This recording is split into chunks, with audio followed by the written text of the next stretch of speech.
Empezamos esta cuarta sesión con el reto social. Falta una de las integrantes de la mesa que estará al llegar, pero os voy presentando al resto de compañeros y compañeras.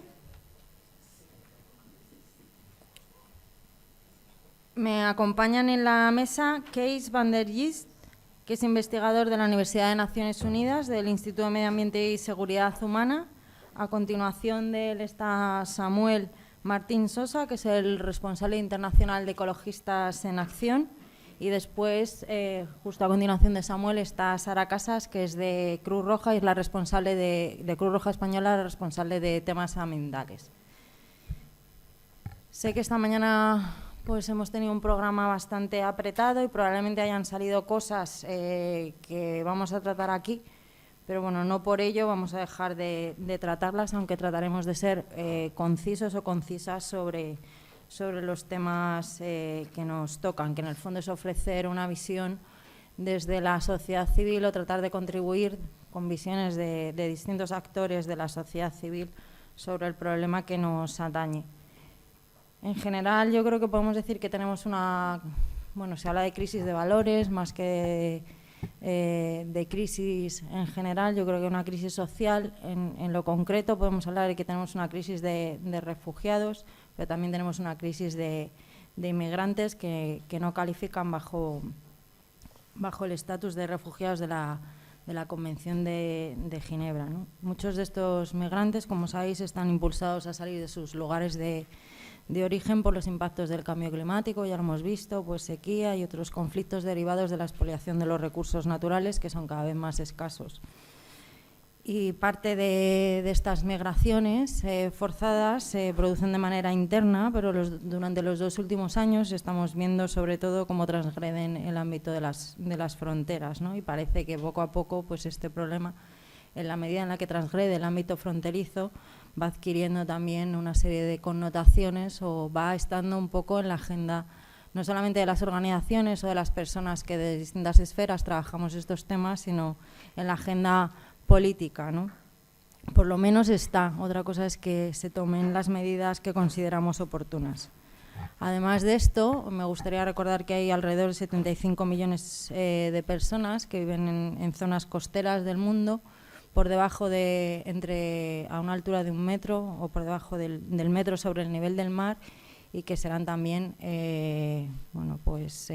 durante los próximos años, un conjunto de población o poblaciones que están destinadas a migrar o a trasladar sus lugares de residencia. Estoy hablando fundamentalmente del sudeste asiático, pero también de muchas zonas de África y de algunas zonas, por hablar también de los países desarrollados, de las zonas costeras de nuestros países.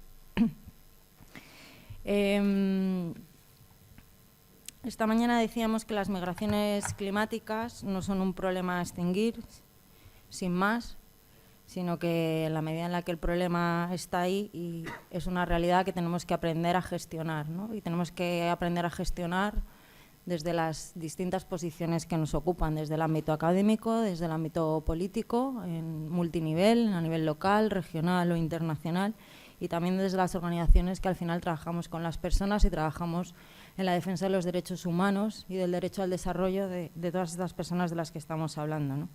Hablábamos también de la necesidad de evitar la migración forzosa y de proporcionar la asistencia necesaria a todas estas personas o víctimas de las migraciones, y a tener también la necesidad o a tener en cuenta el arraigo sobre el territorio.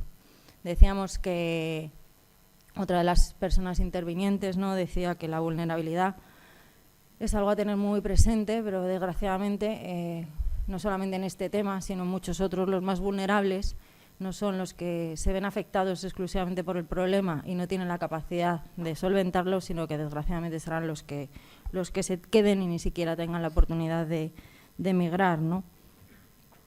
Hablamos de migraciones en los países en desarrollo y de migraciones básicamente o de movimientos migratorios que se dan en dinámica sur-sur,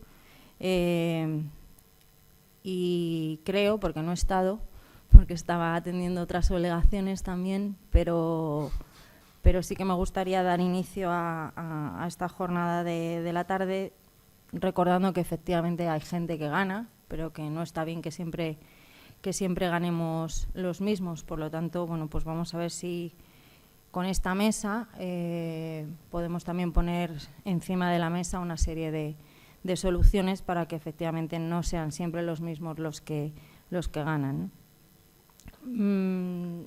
Estaba un poco esperando a ver si se incorporaba nuestra compañera de ACNUR, María Jesús, pero no sé muy bien por qué ha desaparecido. Voy a lanzar una serie de preguntas que creo que están relacionadas con la temática que nos atañe y que me gustaría que de alguna forma los intervinientes de esta tarde o de esta primera mesa de la tarde respondan. No tienen que responder todas, sino solamente aquellas que estén más relacionadas con los ámbitos de sus trabajos, ¿no? En el fondo, me gustaría que nos preguntáramos o que nos contestáramos, y también les traslado a las personas que estáis del otro lado, ¿no?, las mismas preguntas, para que así también podamos contribuir al debate. Es a qué nos enfrentamos desde el punto de vista social en los países de origen y destino de las migraciones, qué es lo que supone recibir atención desde el punto de vista de la articulación de las políticas para las organizaciones que tienen que atender todo el conjunto de todas estas poblaciones, cuál sería el papel de las organizaciones de la sociedad civil y de las organizaciones no gubernamentales, no solamente en destino, como hasta ahora, a través de los proyectos o de los programas que han estado desarrollando, sino muchas han cambiado y están virando y también planteando programas de atención y de respuesta a los países receptores o a nuestros países de destino, y donde se están produciendo también las mayores migraciones climáticas en función también de lo que ellos observan como actores que están en terreno, ¿no?, y desempeñan esta labor con todas estas personas, ¿no? Estas son un poco las preguntas que lanzo a la mesa y que lanzo al resto del público. Cada uno de los intervinientes tenéis a lo sumo 15 minutos para hablar. Me comentan que María Jesús Vega desgraciadamente no va a poder asistir porque ha tenido una urgencia de última hora. Por lo tanto, bueno, pues también os animo, porque soy consciente de que en el público hay personas que trabajáis o que habéis estado vinculadas a organismos internacionales, para que también deis un poco esa visión a los que estáis o a las que estáis de ese lado de este lado de la mesa. Y sin más, si os parece, empezamos en el orden que nos ocupa. Gracias por cumplir los tiempos. Yo voy a ver si cumplo también con los míos. Tengo que hacer voy a recoger un poco lo que habéis dicho los tres relacionado con las preguntas que eran objeto de la mesa, pero me quedo un poco y empiezo con lo que decía Sara al final, que también es lo que decía Keis al principio, y es que estamos hablando de un problema que nos afecta aquí y ahora. No estamos hablando ya de estudios, no estamos anticipando algo que va a venir o que va a ocurrir, sino que desgraciadamente tenemos que dar soluciones desde los distintos actores, ¿no?, que trabajamos en esto. Cosas que me han parecido interesantes también un poco para el debate. Por un lado está la necesidad de confirmar el trabajo con las personas más vulnerables. Ha salido esta mañana, pero yo creo que también ha salido esta tarde, y eso es bastante importante. O sea, las personas más afectadas por estos problemas son las personas más vulnerables, pero es que desgraciadamente las que se quedan ni siquiera tienen ese recurso preventivo de derecho a migrar, ¿no?, como hablaba Keis al principio, ¿no? La necesidad de garantizar ese derecho a migrar de las poblaciones alrededor del mundo, o sea, de todos y de todas, yo creo que es algo que deberíamos de poner encima de la mesa, y como organizaciones de la sociedad civil también incorporarlo un poco a nuestras mochilas y a nuestros bagajes de trabajo. Estoy bastante de acuerdo con que estamos hablando y en esto también tenemos que hacer algo de autocrítica, muchas de las OSCs. los problemas a los que nos enfrentamos no son problemas como los tradicionales o con los que hemos estado acostumbrados a lidiar. Estamos hablando de sistemas complejos y de problemas muy complejos y, por lo tanto, pues también el tipo de soluciones que pongamos encima de la mesa tienen que cambiar, porque tenemos que trabajar con otros actores y porque además probablemente tengamos que recuperar mucho más cuestiones que tienen que ver con la radicalidad y con la audacia de nuestros mensajes y de nuestras acciones. Decía Samuel, ¿no?, y comparto profundamente, la mayor parte de los problemas vienen ocasionados, o los problemas vienen ocasionados, y hoy estamos hablando de migrantes por causas medioambientales, por el modelo de producción y consumo sobre el que se ha sustentado el mundo capitalista en el que vivimos, ¿no? Estoy también completamente de acuerdo con que no podemos seguir ofreciendo COP tras COP esas recetas que reverdecen un poco la economía o la macroeconomía, tampoco reverdecer nuestra vida, que mola bastante pero no es suficiente. Hace poco leía que innovando, introduciendo medidas de eficiencia, lo cual es bastante interesante y creo que hay que avanzar hacia eso, tampoco solucionamos las cosas, porque solamente innovamos los que somos ricos. Desgraciadamente, las personas que padecen hambre y que ven vulnerados sus derechos no tienen la capacidad de innovar, probablemente de reinventarse sobre la subsistencia, pero no de innovar como nosotros sí tenemos, ¿no? Hablaban también de que no podemos o no deberíamos, también las organizaciones que trabajamos en esto, alimentar esas recetas, ¿no?, que efectivamente ponen encima de la mesa parches, ¿no? Y creo que salía esta mañana, pero efectivamente hay que retomar cuestiones como la justicia climática, que, insisto, se cayó de París, ha salido muy mal parada de Marrakech, y junto a las cuestiones de justicia climática seguir trabajando efectivamente para que, si hay que cambiar de modelo, el modelo también cuente con los recursos necesarios para hacer frente a estos problemas, y eso exige que exista financiación suficiente para los países en desarrollo. Garanticemos también el derecho al desarrollo de todos estos países, ¿no? La fiesta se acabó para nosotros, pero no debería de acabarse para otros que tienen, y nuestra obligación es garantizar, ¿perdón? Sí. Garantizarles ese derecho, ¿no? Y si os parece, como se ha quedado una persona, tenemos un poco de tiempo porque una de las intervinientes no ha podido asistir. Sí que me gustaría que entre las personas del público que queráis intervenir, pues por lo menos entre 5, 7, 10 minutos, ya veré cómo me peleo con los organizadores, pongáis encima de la mesa vuestras cuestiones. Gracias. A ver. No, tú no, porque vas a hablar luego. Así que, de momento, te voy a dejar para después. Vamos por el fondo. Gracias. Yo tengo una pregunta para Kiss y yo soy colombiana de la Universidad de los Andes. Hicimos una investigación para OIM Colombia sobre migraciones ambientales, incluyendo cambio climático, migraciones y desplazamiento, incluyendo cambio climático y desastres ambientales. Y leyendo, en Colombia no encontramos ningún caso, pero sí está en la literatura esta idea que tú pusiste de hay migraciones que son exitosas. La gente logra migrar y mejorar su situación. Entonces, si no te importa, quisiera que me pusieras un par de ejemplos que hayan conocido ustedes y, sobre todo, cuáles son los factores que determinan que una migración causada por estos factores pueda ser exitosa. Gracias. Sí.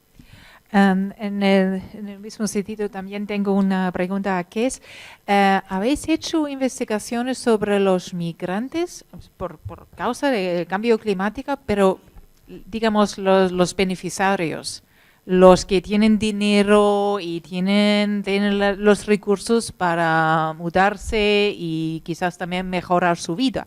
Porque me parecía esas categorías son de un lado, ¿no? Toda la gente que sufren, que sobreviven de alguna manera, pero no los que por causa del cambio climático tienen que emigrar y encima mejoran su nivel de vivir, ¿no? O educación o lo que sea. Hay datos.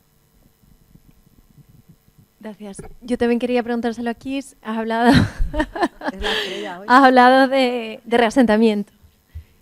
Has hablado de migración y reasentamiento. Entonces, cuando hablas de reasentamiento, normalmente el reasentamiento, resettlement.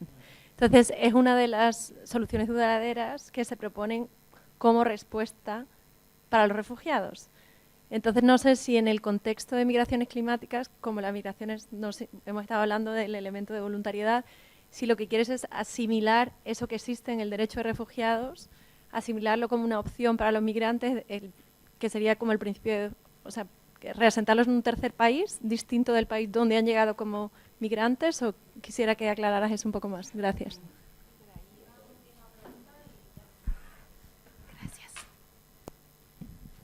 Sí, a manera de comentario. En la mañana preguntaba yo por los impactos que tiene la deforestación de la Amazonía en el cambio climático y se nos dijo que era problema de gobernanza.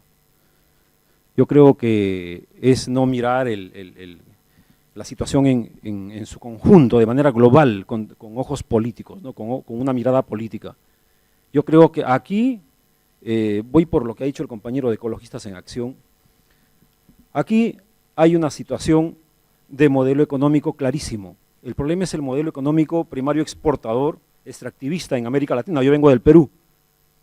7 millones de hectáreas, sobre 7 millones de hectáreas cada año se vienen talando en la Amazonía desde el 93 hasta ahora. O sea, es gravísima la tala de la Amazonía, de los 9 países que conformamos la Amazonía. Los Andes, desde la Patagonia hasta México, casi toda concesionada a N consorcios mineros internacionales, transnacionales, ya sea canadienses, mexicanos, brasileños, norteamericanos, europeos y chinos. No importa de qué país, de los 8, de los 7 o de los 20, o de qué país poderoso, ¿correcto? Y estos países, déjame por favor un minuto, si por favor te lo ruego, estos países son más fuertes que nuestros propios gobiernos, y nuestros propios gobiernos de rodillas ante estos grupos económicos transnacionales poderosísimos. Y aquí los emigrados no es solamente por la prolongada sequía que podamos tener en nuestros países, o los prolongados diluvios que podamos tener en nuestros países, sino son por la criminalización de la protesta, migrados por la criminalización de la protesta. Decenas de miles de campesinos que reclaman tener agua limpia, tener lagos limpios, tener ríos limpios, tener Amazonía. N pueblos indígenas han tenido que emigrar producto de la persecución política, producto de la criminalización de la protesta. Detrás los grandes consorcios transnacionales, detrás el Banco Mundial. En mi tierra hay una empresa, y con esto termino por favor, en mi tierra hay un consorcio gigante que se llama Yanacocha, que pertenece al grupo Newmont. Vengo del norte del Perú, Cajamarca, donde mataron al último Inca, ¿no es cierto? Ahí el tercero, son 3 accionistas, un grupo norteamericano Newmont, ahí está un peruano, y ahí está el Banco Mundial como accionista, envenenando a los ríos, el agua que toma la capital de mi región. O sea, la migración no solamente por cambio climático, sino también producto del extractivismo de estas empresas que no dudan en matar a los indios para quedarse con los Andes o con la Amazonía. Van a disculpar los términos, muchas gracias. Kiss.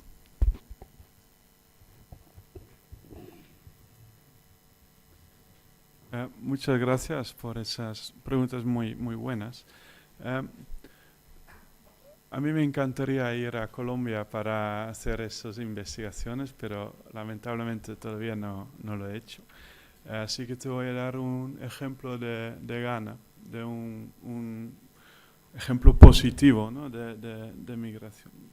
Que en el 1983 hubo una sequía tremenda en África Occidental. Pues uno de los hombres que entrevisté sobre ese episodio de su vida me dijo que no tenían nada, y él como padre de familia se vio forzado, de verdad no tenía opciones, de ir al sur de Ghana, él es del norte de Ghana, ir al sur de Ghana y ahí empezó encontró trabajo en el campo de un campesino, ¿no? Otro, y se ganó un buen dinero, no, pero él al principio estaba simplemente ganando la vida de cada día, ¿no? Y podía mandar algo de dinero a su familia. A los 2 años, él vio que en ese nuevo sitio, en el sur de Ghana, había muy buenas posibilidades de quedarse. Entonces, él 10 años después era un hombre que no tenía ya problemas tan económicos y estaba en un sitio menos expuesto a la sequía, a otras amenazas. Entonces, trajo su familia. Entonces, de una cosa que empezó de manera forzada, llegó a ser algo que le mejoró la vida. Es un ejemplo. También la segunda pregunta está un poco vinculado, que los 4 perfiles que se ve ahí es gente que migra también por razones climáticas. Entonces, hay dentro de ese grupo, si hay un pueblo, hay gente en 4 categorías, digamos.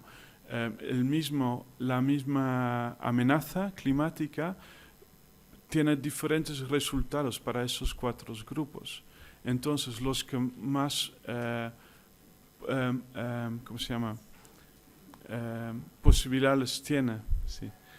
Los que más posibilidades tienen de convertir ese reto en algo positivo, para ellos, eso les llega a mejorar, digamos, su resiliencia. ¿Eh?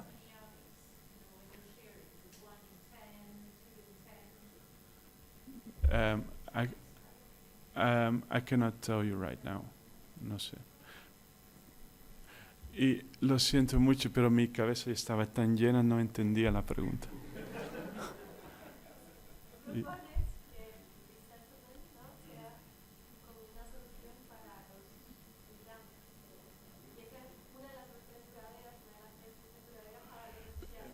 Más lento, ¿no? Sí. Sí.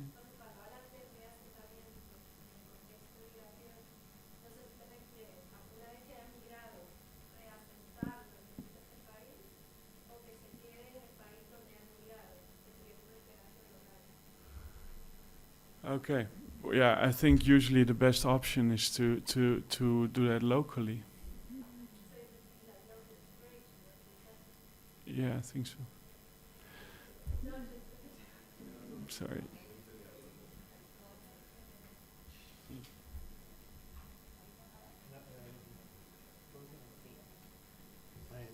Le pedí un permiso especial a un bulo papal a la moderadora, porque, a ver, me voy aquí con un poco de mal rollo. Como no me ha dado tiempo a terminar, parece que he echado aquí el discurso apocalíptico y no, o sea, quiero dejar claro que yo soy muy optimista. Es decir, vamos a ver, que realmente lo que estoy diciendo es que en esa imagen que yo he puesto del muro, las instituciones de este lado del muro van a tender a proteger ese muro y a blindarlo, ¿no?